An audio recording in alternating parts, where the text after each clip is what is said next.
आपके सामने रखना चाहता हूं वो ये है कि ये 6 तरामीम है। इनमें से पहली तरमीम वो है जिसके जरिए से शरीफ खानदान और पाकिस्तान के तकरीबन 80 के करीब बड़े खानदानों ने जो कर्जे माफ करवाए हुए थे, बड़े बड़े पूरे पूरे बैंक इन्होंने लूटे हैं। ये केक नहीं खाते चोरी करके, ये बेकरी चोरी करते हैं। ये मिठाई की दुकान नहीं लूटते, कन्फेक्शनरी पूरी उठा के ले जाते हैं।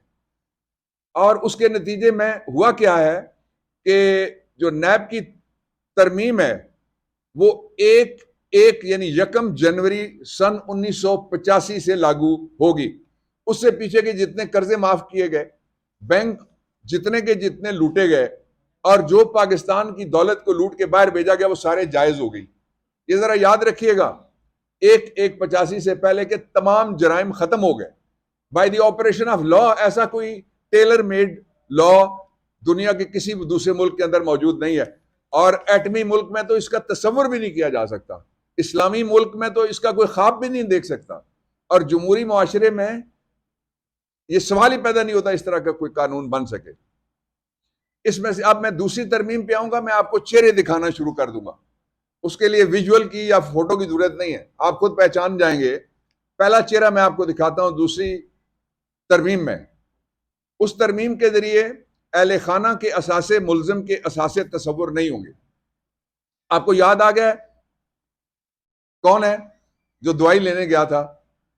वो कहता है ये फ्लैट तो मेरे है ही नहीं। बेटी कहती है मैं तो लंदन में, क्या पाकिस्तान में मेरी कोई जायदाद नहीं है। बेटा कहता है अल्हम्दुलिल्लाह ये फ्लैट तो मेरे हैं, और अल्हम्दुलिल्लाह अम्मा जी के नाम पे भी रहे हैं, और अल्हम्दुलिल्लाह, लेकिन आखिरी अल्हम्दुलिल्लाह इस बात पे करता है, कहता है मैं तो पाकिस्तानी नहीं हूं, मैं तो ब्रिटिशर हूं। ये जो रंगदार अंग्रेज हैं ये पूरा इस्तेमार है। और जिस तरह से इस्तेमार हमारा कोहिनूर हीरा लूट के ले गया था, ये हर घर से खाना पीना, बिजली का बिल, हर घर से गैस का बिल, पानी का बिल लूट के उसमें से जितने पैसे आते हैं और जो फंड आते हैं बाहर से वो सारे खा जाते हैं। जो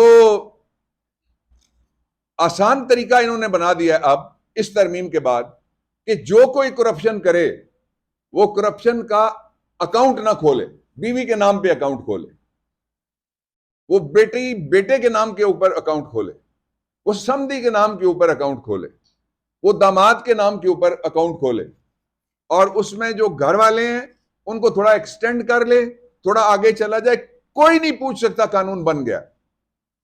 तीसरी तरमीम यह है कि पहले जो मैंने आपको बताया प्रिवेंशन ऑफ करप्शन एक्ट है 1947 का, उसमें लिखा हुआ था कि वो सरकारी मुलाजिम या पब्लिक ऑफिस होल्डर में पॉलिटिशियन भी आते हैं, और सर्विस ऑफ पाकिस्तान 3 है, एसेंशियल सर्विसेज हैं, जुडिशियल सर्विसेज हैं, और उसके साथ सिविल सर्विस है। तीनों उसके नीचे आते हैं कि जो शख्स भी अपनी आमदन से ज्यादा अय्याशी वाली जिंदगी, पुरतायुश जिंदगी, लग्जरियस लाइफ गुजार रहा है, प्रिजम्पशन ये होगी कि उसके पास पैसे करप्शन के हैं। जब तक वो साबित नहीं करता ये पैसे हैं, ये पैसों की रसीद है, ये पैसों की मनी ट्रेल है। इस तरमीम के आने के बाद अब आपको चेहरे नजर आना शुरू हो गए कि वो कौन लोग हैं जो कहते हैं कि तुम साबित करो। वो टीटी वाला है ना जो कहता था तुम साबित करो कि किसने मेरे अकाउंट में पैसे डाले। फालूदे वाला भी कहता था तुम साबित करो किसने फालूदे वाले के अकाउंट में पैसे डाले हैं। तो ये चेहरे आपको मैंने दिखाना शुरू किए हुए हैं, आप इन चेहरों को चला सकते हैं थोड़ी हिम्मत करके स्क्रीन के ऊपर भी। और ये चेहरे, इनके शॉट्स हैं बाकायदा इसके ऊपर, यानी लोगों की ख्वाहिशों, मुजरिमों की जरूरतों को सामने रखते हुए, मुजरिमों के खानदानी जराइम को सामने रखते हुए ये तरामीम की गई हैं। अब मैं चौथी तरमीम की तरफ आता हूं।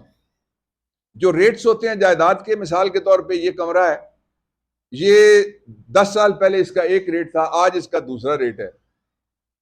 10 साल ये कमरा जिसमें मिल सकता था जिस पैसे में, आज 1 इंच जमीन उसके बदले शायद ना मिलती हो यहां पे इस्लामाबाद में। तो जो डीसी रेट है, डीसी रेट हर डीसी की अपनी मर्जी है, और डीसी जिस पार्टी का है, डीसी आपको पता है कैसे लगते हैं। और काश कोई ऐसा तरीका हो जिस तरह से हम सुप्रीम कोर्ट ऑफ पाकिस्तान में चीफ जस्टिस सीनियर में से लगते हैं, इसी तरह से डीसी भी सीनियर मोस्ट को लगना शुरू हो जाए और खुड्डे लाइन जो लगी हुई है 90% ब्यूरोक्रेसी, उसको भी मौका मिले। अब एक इस वक्त जो शोबाज के साथ बैठता है ऑफिसर, वो है जिसके बारे में कमीशन बैठा। कमीशन में 4 चीफ जस्टिस थे मुल्क के, और उस कमीशन में उन्होंने कहा कि इसको सारी जिंदगी किसी अवामी ओहदे पे आइंदा नहीं लगाया जा सकता। उसने एक चीफ जस्टिस के बारे में झूठे कत्ल के मुकदमे की जो साजिश थी, उसमें उसका नाम आया कि इसने झूठ बोला है। वो आज सबसे बड़ा अफसर है। ये है मायार लगाने का। और जितने मॉडल टाउन के और जितने पिछले मुकदमात के मुल्जिम हैं, वो 56 कंपनियां हो या कोई और, वो सारे के सारे आजकल इस्लामाबाद में 7.5 किलोमीटर पे उनका कब्जा है। बाहर